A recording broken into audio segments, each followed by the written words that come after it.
नमस्कार, मैं श्रुति सिंह। स्वागत है आप सभी का इनसाइड झांकी न्यूज के इस बुलेटिन में। चलिए जानते हैं खबरों के बारे में। खबरों की शुरुआत करते हैं राजधानी रांची से।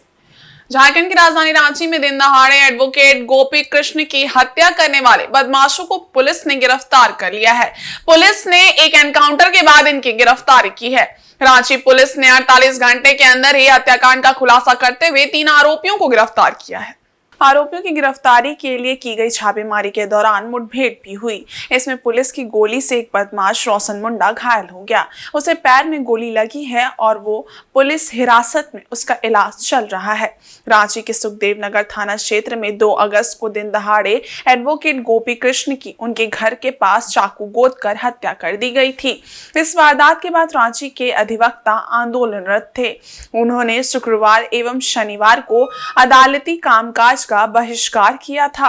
रांची के एसएसपी चंदन कुमार सिन्हा ने रविवार शाम एक प्रेस कॉन्फ्रेंस में बताया कि अपराधियों के अनगढ़ा थाना क्षेत्र के महेशपुर गांव में संदीप मुंडा नामक शख्स के घर में छिपे होने की जानकारी मिली थी।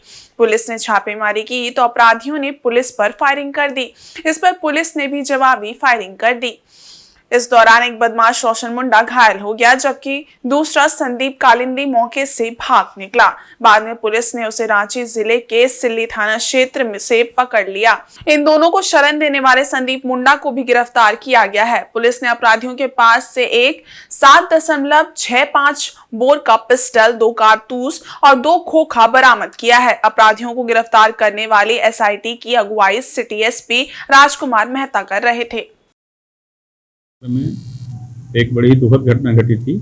एक अधिवक्ता गोपी कृष्णा की हत्या 2 अगस्त को दिन में हुई थी, जेरोक्स दुकान के सामने में।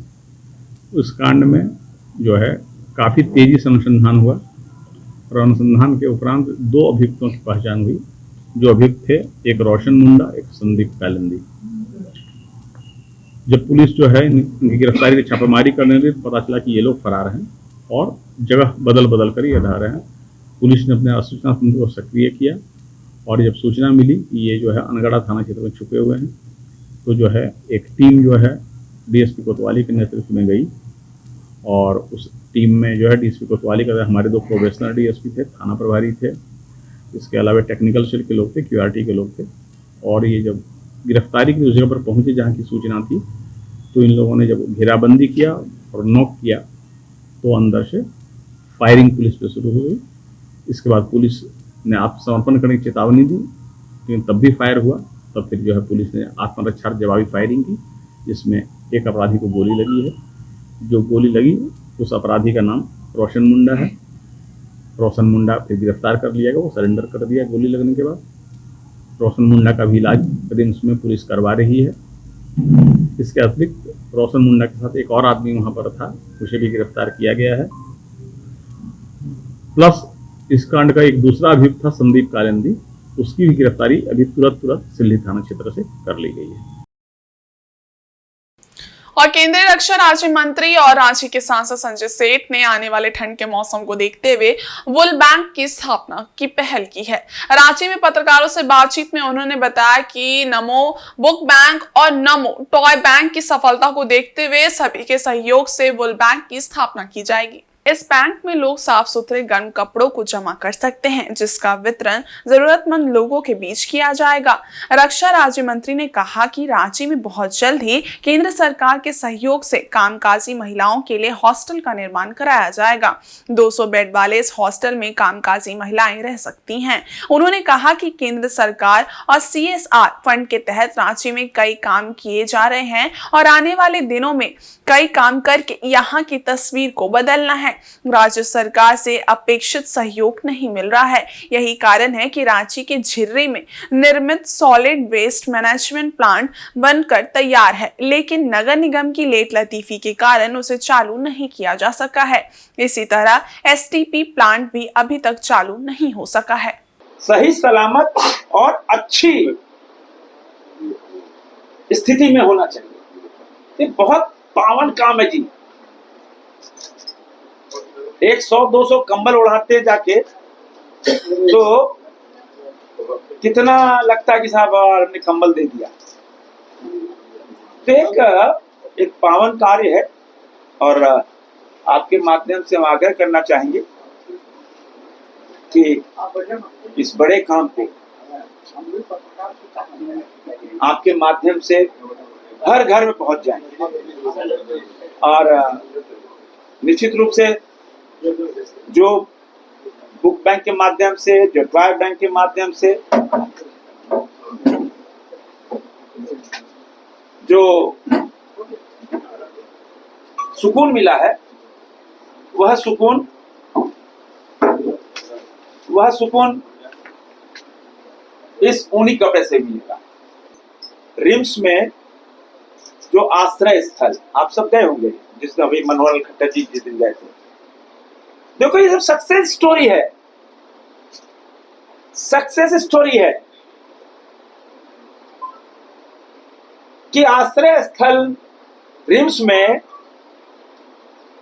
लगभग 20 करोड़ की लागत से हमने CSR फंड ऊर्जा मंत्रालय से लिया और उसका उद्घाटन भी कर दिया। 310 मरीज के परिजन अब उसमें रहेंगे। हमने कहा 100, वो बहुत न्यूनतम रखो चार्ज, जीबी की मीटिंग में रिम्स में कहा रखो। पैसा हम लेके आए, भारत सरकार से हम लेके आए CSR फंड, आपको दे दिया, बढ़िया बिल्डिंग बन गई, सब कुछ हो गया। लेकिन ये नहीं कि उसका व्यवसायीकरण हो गया, उसको एकदम निम्न, हमने कहा 100 रुपए के नीचे भी रखो बेड का, 50-60 रुपए रखो पर बेड। और हम कोशिश कर रहे हैं कि जो भोजन कक्ष होगा, उस भोजन कक्ष को, रांची में तो बहुत सारे ऐसी संस्थाएं हैं जो 10 रुपए भोजन करा रही, 10 रुपए में, महेश्वरी समाज, रोटी बैंक, ये वो दुनिया भर के हैं, तो उसका भी व्यवसायीकरण नहीं हो। हर 10 रुपए में या 20 रुपए तय जो होगा भरपेट भोजन किसको करा रहे हैं? जिसका परिजन मरीज,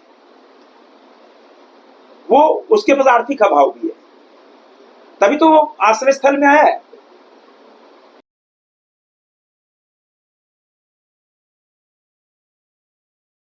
और झारखंड हाई कोर्ट ने पूर्ववर्ती रघुवर सरकार के 5 मंत्रियों की आय से अधिक संपत्ति की जांच की मांग को लेकर दायर PIL पर सुनवाई करते हुए राज्य सरकार और ACB से जवाब मांगा है।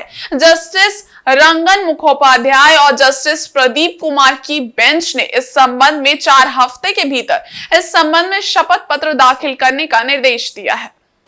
बता दें कि PIL social activist Pankaj Yadav की ओर से वर्ष 2020 में दाखिल की गई थी, जिसमें कहा गया था कि पूर्व मंत्री अमर कुमार बावरी, नीरा यादव, नीलकंठ सिंह मुंडा, लुइस मरांडी और रणधीर सिंह की संपत्ति में बहुत कम समय में अप्रत्याशित इजाफा हुआ है। इसे भ्रष्टाचार का मामला बताते हुए ACB से जांच की मांग की गई थी। याचिकाकर्ता ने इसके प्रमाण में निर्वाचन आयोग के समक्ष पूर्व मंत्रियों की संपत्ति के विवरण से संबंधित दाखिल शपथ पत्र का हवाला दिया था। हाई कोर्ट में दर्ज PIL के आधार पर जुलाई 2023 में हेमंत सोरेन ने 5 पूर्व मंत्रियों के खिलाफ ACB जांच की स्वीकृति दी थी। इसके बाद ACB ने इस मामले में PE दर्ज कर पूर्व मंत्रियों को और शिकायतकर्ता को नोटिस भी भेजा था। रघुवर दास सरकार के कैबिनेट में 5 पूर्व मंत्रियों अमर कुमार बावरी, नीलकंठ सिंह मुंडा, लुइस मरांडी, रणधीर सिंह एवं नीरा यादव के विरुद्ध आय से अधिक संपत्ति के मामले पर दायर जनहित याचिका पर सुनवाई करते हुए आज माननीय न्यायमूर्ति रंगन मुखोपाध्याय एवं न्यायमूर्ति प्रदीप कुमार श्रीवास्तव की खंडपीठ ने राज्य सरकार एवं ACB को 4 सप्ताह के भीतर शपथ पत्र के माध्यम से जवाब दाखिल करने का निर्देश दिया है।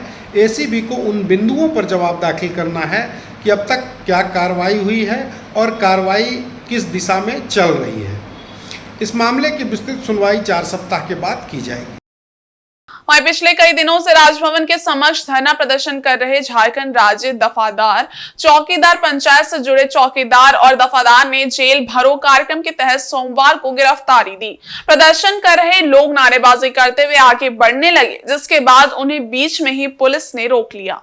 प्रदर्शनकारियों ने पुलिस के रोके जाने के बाद आगे बढ़ने की कोशिश की, जिसके बाद जिला प्रशासन और पुलिस प्रशासन के अधिकारियों ने आंदोलित चौकीदारों दफादारों को हिरासत में ले लिया। प्रदर्शन का नेतृत्व कर रहे झारखंड राज्य दफादार चौकीदार पंचायत के राज्य अध्यक्ष कृष्ण दयाल सिंह ने कहा कि विगत शनिवार को वार्ता करने आए संबंधित पदाधिकारी से उन्होंने कहा था कि यदि रविवार तक उनकी मांगों के प्रति ठोस वार्ता नहीं होती है तो पूर्व निर्धारित कार्यक्रम के तहत जेल भरो अभियान चलाएंगे। इसी के तहत यह आंदोलन शुरू किया गया है। बता दें कि आगामी 6 सूत्री मांगों को लेकर वर्तमान और पूर्व चौकीदार और दफादार इस आंदोलन में शामिल हैं। उनकी मांगों में वेतनमान, पद का नामकरण समेत कई मांगे शामिल हैं।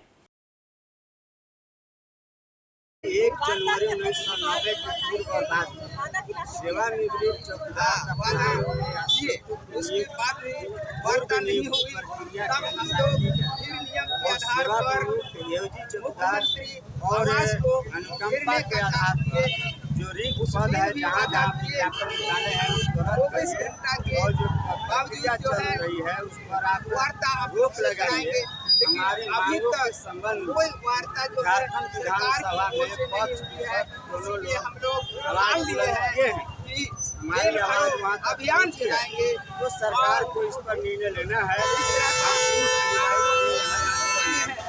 और इस दरमियान हम लोगों ने जहाँ विज्ञापन निकला नहीं देती है, वार्ता नहीं करती है, तब तक जलाए के आधार पर एक दिन हम लोग अपने मुँह पर काला निकालते रहे और 29 जुलाई को झारखंड विधानसभा का घेराव भी हम लोग किए थे। इसके बाद माननीय मुख्यमंत्री जी का आवास घेरने के लिए ये पिछले शनिवार को निकले थे, वहाँ रोक दिया गया था।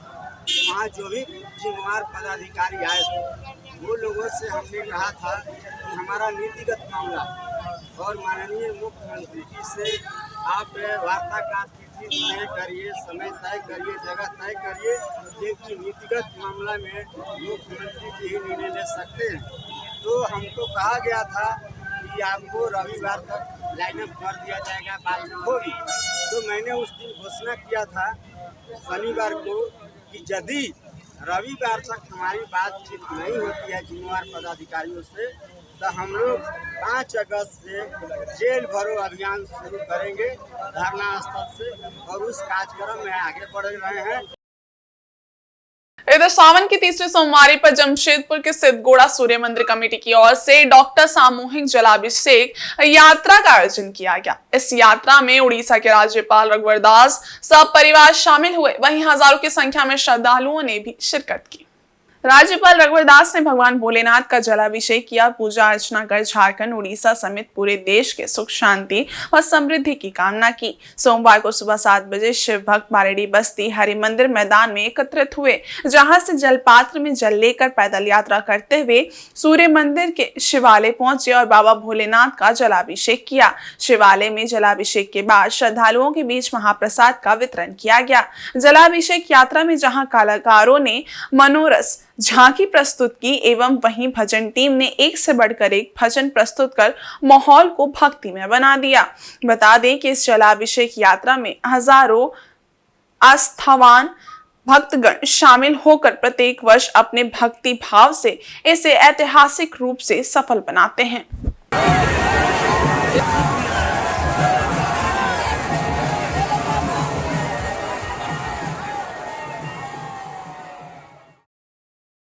के शिव भक्त इसमें काफ़ी संख्या में हमारी नारी शक्ति बढ़ चढ़कर भाग होती है और आज आपने देखा हजारों की संख्या में महिलाएं पुरुष आज सोनरेखा नदी से जलाभिषेक यात्रा निकालकर सूर्य धाम में देवों के महादेव को जल अर्पित कर अपनी अपनी मनोकामना को पूरा करने के लिए आराधना करते हैं। मैं भी समस्त देशवासी, जमशेदपुरवासी, झारखंडवासी, उड़ीसावासियों को शुभकामना देता हूं कि शिव भक्त उनकी मनोकामना को पूरा। जमशेदपुर में सूर्य मंदिर समिति द्वारा जो हमारे कंवरिया जो शिव भक्त सुल्तानगंज या बाबा धाम नहीं जा सकते उन लोग के लिए व्यवस्था कर सुल्तानगंज को ही सूर्य धाम में उतारने का काम किया और जो हमारा 12 ज्योतिर्लिंग जो शिव भक्त अपने आर्थिक दृष्टिकोण के कारण नहीं जा पाते उनका भी सावन में 12.5 जो हमारे ज्योतिर्लिंग उनका भी दर्शन जमशेदपुर वासी आज करें। इधर हिंदुस्तानी अवाम मोर्चा के राष्ट्रीय कार्यकारी की बैठक के उपरांत पार्टी के राष्ट्रीय अध्यक्ष से केंद्रीय मंत्री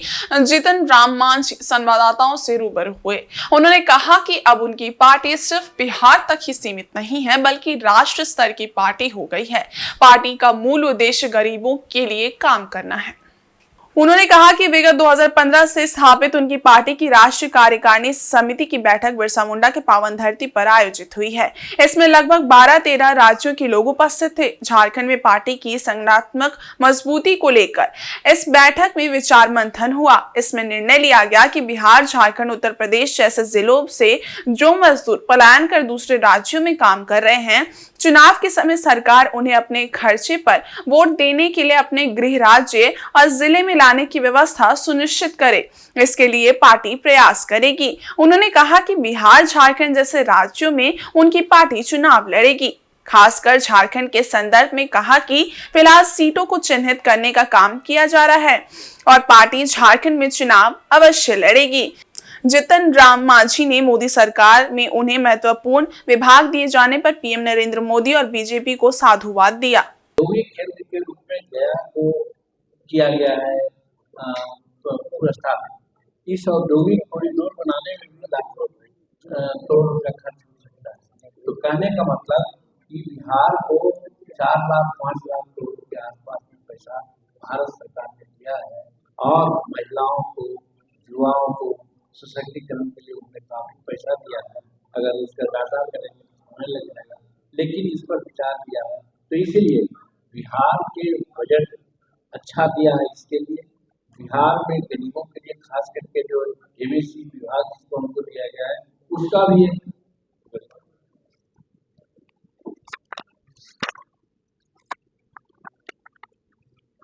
क्या करेंगे।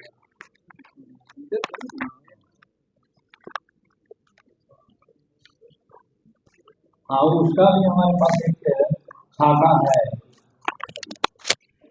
वो खाका में से आपको स्पष्ट होगा कि हमारे दल के लोगों को काम चलाने के लिए, मैंने पार्टी को काम चलाने के लिए नरेंद्र मोदी जी ने कितना अच्छा काम किया है कि जो एमएससी जो हमारा है जिसको हम कहते हैं कि एमएसएमई मतलब micro small and medium enterprise, इसको दिया गया विभाग को। तो जानते हैं उस विभाग में क्या है, वो जीडीपी का 31.1% योगदान है। इस विभाग का जीडीपी का 100 में 30%, 30.1%। और इसका जो मैन्युफैक्चरिंग समूचे हिंदुस्तान में है उसमें इस विभाग का योगदान 35.4%। और उसी तरह से हमारा एक्सपोर्ट में जो योगदान होता है वो 45.73 है। कहने का मतलब इतना बड़ा विभाग का हम लोगों को मौका दिया है नरेंद्र मोदी जी ने, इसलिए उनको हम लोग अपनी तरफ से तो आभार व्यक्त करते हैं। वहीं विगत एक सप्ताह से मनोहरपुर और आसपास के इलाकों में हुई मूसलाधार बारिश की वजह से यहां से होकर बहने वाली दक्षिणी कोयल और कोयना नदियां उफान पर हैं। इधर दक्षिणी कोयल नदी के बढ़ते जल स्तर की वजह से मनोहरपुर से घाघरा समेत विभिन्न गांवों को जाने वाली सड़क घाघरा के पास टूट गई है। बारिश की वजह से सड़क पर बना नया पुल भी डूब गया था। हालांकि रविवार सुबह पुल से पानी उतर गया, परंतु सड़क के पानी में डूबे रहने की वजह से लोगों को आवागमन में खतरा बढ़ गया है। लोग जान जोखिम में डालकर सड़क पार करने को मजबूर हैं। वहीं इस हालत की वजह से महिलाओं, बच्चों और बुजुर्गों को काफी परेशानियों का सामना करना पड़ रहा है। इधर हाल ही में घाघरा के पास सड़क पर बने पुल के निर्माण पर भी सवाल उठने लगे हैं। दरअसल पुल की मांग कई दशकों से की जा रही थी। बाद में विगत 29 नवंबर 2022 को तत्कालीन विधायक से राज्य की मंत्री जोबा मांझी ने सड़क पर पुल निर्माण की आधारशिला रखी। उसके बाद पुल का निर्माण भी किया गया, परंतु बारिश ने ही इससे औचित्य पर सवाल खड़े कर दिए हैं। दरअसल पुल बनने के महीनों बाद भी इसके संवेदक ने अभी तक अप्रोच नहीं बनाया है, जिसके चलते पुल के बगल में सड़क डूब गई है। इधर इसे लेकर घाघरा और आसपास के लोगों में संवेदक के प्रति रोष व्याप्त है।